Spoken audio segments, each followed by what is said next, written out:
두 번째, 학력이 없다면 어떻게 하여야 하는가? 코스닥 등록 기업들의 경영자들 중 대학 출신이 많은 이유는 그 기업들의 속성 때문이다. 하지만 그들 중에는 고졸자들도 분명 있음을 기억해라. 학벌이나 학연이 보잘것없다면 스스로 홀로서기를 하는 것이 가장 바람직하다. 나 역시 그랬다. 분명히 말한다. 대졸자들이 대학에서 보내는 4년과 동일한 기간 동안 어느 한 분야에 홀로 파고든다면 그 어떤 분야에서건 대졸자보다 더 큰 실력을 갖추게 된다. 나의 경험담을 말해보자면 군대 제대 후 우여곡절 끝에 중학교 1학년을 가르치게 되었다. 높은 보수를 받으려면 고등학생을 가르쳐야 했고 영어 실력이 필요하였다. 당시 나는 대학생도 아니었고 영어도 못했다. 하지만 영어를 전공으로 하는 대학생들이 하루에 2시간씩 4년간 공부한다면 도사가 된다는 말을 우연히 듣고 나서 이런 생각이 들었다. 하루에 2시간씩 4년? 하루에 4시간을 하면 2년? 8시간이면 1년? 16시간이면 6개월? 18시간이면 6개월도 안 걸린다는 말인데 한번 미쳐보자. 그 기간 동안 나는 몸을 움직이면 피곤해지고 밥도 많이 먹게 되어 졸음이 오게 되므로 외출이나 목욕도 하지 않고 오줌통에 소변을 붓고 하루에 2끼를 최소량만 먹으며 혼자의 영어에 미쳤고 5개월 후 치른 첫 토플, 요즘의 토플과는 다르다 해서 570점 이상을 받았다. 얼마 후 나는 그 점수를 갖고서 미 8군에 있는 미국 대학 분교에 들어갔고 누가 미 8군 내에 있는 대학 분교를 알아준다는 말인가. 그 점수를 학부형들에게 보여주면서 고3 학생도 가르칠 수 있었고 토플 점수를 계속 올려나갔으며 닥치는 대로 갖가지 분야를 공부했다. 학력이 없는 사람들이 저지르는 잘못은 일을 배우려 하지 않고 돈을 쫓아다닌다는 것이다. 누구나 쉽게 배울 수 있는 일은 절대 하지 말라. 예를 들어 대리운전은 제 아무리 수입이 좋아 보여도 시간당 인건비는 많이 챙길 수 있을지 모르겠지만 길게 보면 전혀 도움이 안 되는 일이다. 그러나 지금 당장 먹고 살기 힘들다면, 빚이 많다면, 땡전 한 푼 없다면 그 일을 해라. 컨베이어 벨트 앞에서 있는 일이라도 해야 한다. 그렇게 해서 종잣돈을 악착같이 모아라. 그러고 난 뒤에는 독립하는 데 도움이 되는 일을 배워라. 봉급이 적더라도 기를 쓰고 그 일을 해라. 거기서 기회가 주어질 것이다. 세 번째, 학력이나 학벌이 없다고 해서 좌절하지 말라. 학벌이 신통치 않다면 해결책은 단 하나다. 이 사회에서 일하는 데 있어 필요한 칼과 총이 무엇인지 파악하고 그것들을 갈고 닦아라. 이러한 과정은 빠르으면 좋다. 결국 이 문제는 한가한 시간을 어디에 어떻게 보내는가 하는 것일 뿐이다.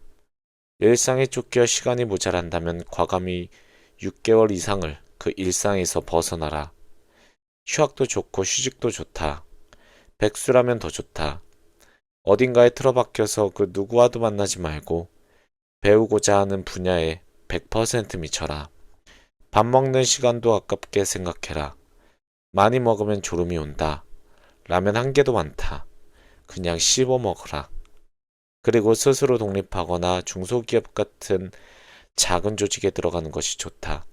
사람들이 알아주는 좋은 회사라는 곳에 다니지 못하겠지만 일 전체를 배우게 되며 길거리 지식을 얻게 되어 부자가 될 가능성이 높아진다.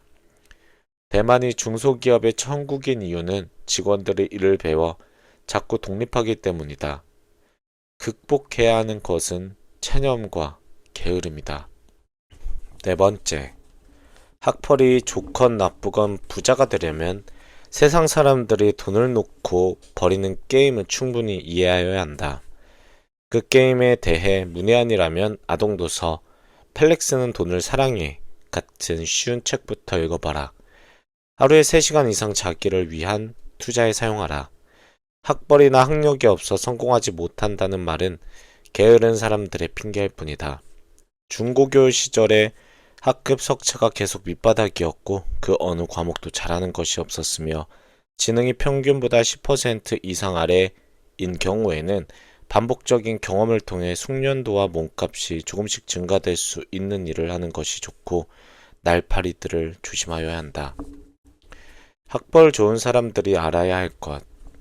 인류 대학을 다닌다고? 외국 유명 대학에서 유학 중이라고? 최고의 학력과 학벌을 이미 갖추었다고? 축하한다. 고생 많았다. 학력과 학벌이 좋으면 일단은 동급 생활자로서 달리기를 해볼 수 있는 출발선이 다른 사람들보다 앞선 위치에 주어지게 된다. 당신은 당연히 학벌과 학력을 중시하는 집단으로 가야 한다. 배경도 있다면 공기업에 들어가면 더욱 좋다. 아시아 지역에서 학력과 학벌이 좋은 사람들에게서 공통적으로 나타나는 가장 큰 문제는 엘리트 의식이다.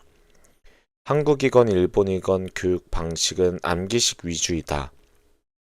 암기식은 암기 능력이 우수한 사람들만을 우수한 엘리트로 대접하고 창의력이나 응용력이 뛰어난 사람들을 열등감 속에 빠뜨리는 아주 잘못된 교육 제도이지만 그 제도에서 승자가 된 사람들은 스스로를 대단한 엘리트로 생각하는 경우가 종종 있다. 국내 대기업들 중 상당수는 그들이 입사하면 엘리베이터 타는 법, 인사하는 법, 명함을 주고받는 법 등과 같은 것을 반드시 가르친다. 예를 들어 한국의 고시 합격자들을 보자. 고시 제일주의로 인해서 그들 대부분은 스스로를 대한민국 최고의 엘리트로 자부하고 민간의 조언을 열등하게 본다. 오죽하면 KDI에서도 비슷한 말을 했었다. 왜 그럴까? 암기 능력의 탁월함을 판단 능력이나 리더십 혹은 수익 창조 능력의 탁월함으로 오인하기 때문이다. 학력과 학벌이 좋으면 일단은 이 사회에서 기회를 얻을 수 있지만 그 이후에는 개인의 능력이 문제가 된다. 김지룡의 나는 일본 문화가 재미있다라는 책에서 나오는 이야기다. 망해버린 야마치 증권사 직원이 다른 외국계 증권사에 입사하려고 인사부장에게 전화하였다. 야마이치 증권의 직원입니다. 귀사에 취직하고 싶습니다. 무슨 일을 할 수 있습니까? 도쿄 대학 출신입니다. 학벌을 묻는 것이 아니라 그동안 무슨 일을 해왔으며 앞으로 어떤 일을 하실 수 있는지를 묻는 겁니다. 도쿄 대학 법학부를 나왔습니다. 그런 것은 중요하지 않습니다. 영어 회화에 자신 있습니까?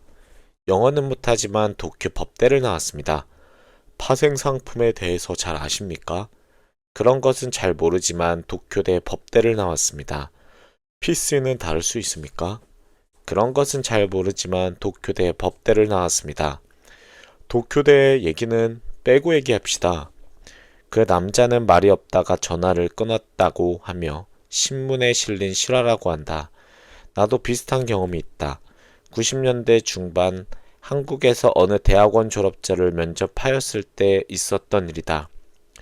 컴퓨터는 어느 정도 하는가? 잘하지는 못합니다. 외국어는 전공 공부하느라 열심히 하지는 못했습니다. 그런데도 지원하게 된 동기는 컴퓨터를 잘 활용하고 영어를 잘한다고 해서 엘리트는 아니라고 생각합니다. 그런 것은 회사에서 직원으로 당장 써먹기는 좋을지 몰라도 궁극적으로는 다른 것이 필요하다고 봅니다. 그게 뭔데? 저는 대학원을 다닌 것이지 학원을 다닌 것이 아닙니다. 정보화 시대에는 기능적인 능력보다는 혁신적이고 창조적인 아이디어를 내는 인재가 필요합니다. 저는 그 아이디어를 제기할 수 있는 소양을 닦았습니다. 한 명의 아이디어가 10,000명을 먹여 살릴 수 있다고 믿습니다. 오케이, 알았네. 그렇다면 10,000명을 먹여 살릴 수 있다고 믿는 실현 가능한 한 아이디어를 전공과 관련된 것이건 아니건 간에 하나만 이야기해 보게나. 아직은 없습니다. 일을 시작한 것은 아니니까요. 그렇다면 자네가 그런 아이디어를 낼 능력의 소지자라는 것을 입증하여 보게. 대학원을 우수한 성적으로 졸업했습니다. 학점은 교수들에게 받았지? 네. 자네 교수들이 10,000명을 먹여 살리는 아이디어를 낸 적이 있다면 말하여 보게나. 없는 것 같습니다. 그렇다면 내게 그 학점이 무슨 의미가 있단 말이지? 저는 정말 자신 있습니다. 그런 엘리트 사원이 될 것입니다. 글쎄 그걸 어떻게 믿을 수 있느냐고요. 믿어주십시오. 저는 인류대학과 인류대학원을 졸업하였지 않습니까? 속으로 이런 닭대가리. 좌우지간 학력과 학벌이 좋은 사람들은 일부는 독창적 아이디어를 사업화시켜 부자가 될 수는 있지만 홀로 활동하는 전문직이 아닌 한 99%는 이른바 좋은 직장을 원하기 때문에 대기업 같은 조직의 일원이 된다. 능력별 연봉제를 실시하기도 하지만 대부분 비슷한 학력과 학벌을 소유하고 있으며 그 비슷한 사람들의 집단 속에서 당신은 절대 유별난 존재가 아니기에 월급의 차이가 큰 것도 아니다. 특히 조직 내 1차적 기회는 학력과 학벌 게임에서 최고의 졸업장을 갖고 있는 자들이 거의 독식하거나 오너의 친족들이 가져가게 될 가능성이 높다.